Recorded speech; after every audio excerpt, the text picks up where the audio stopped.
situāciju Rīgas restorānu orķestros slepeni. Latvijas komunistiskās partijas centrālajai komitejai, Latvijas komunistiskās partijas Rīgas pilsētas komitejai 1962. Gada 12. oktobrī.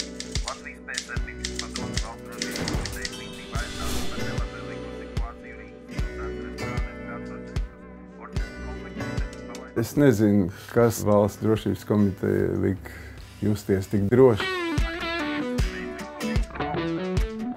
Režīms. Režīms pats uzprasījās, lai pret viņu būtu. Roka mūzika, viņi ir brīvības nesēji, iekšēji cilvēku brīvības nesēji, un tas neiet ar komunistu sistēmu kopā. Aizliegtais augurs ir viskārdinošākais. Tie, kas tur uzskata sev par tiem roka pamatlicējiem, vajadzētu atcerēties, ka viņi bija tie, kas sāk visu to. Tad viņi spēlē pareizi tādu kārtīgu muziku.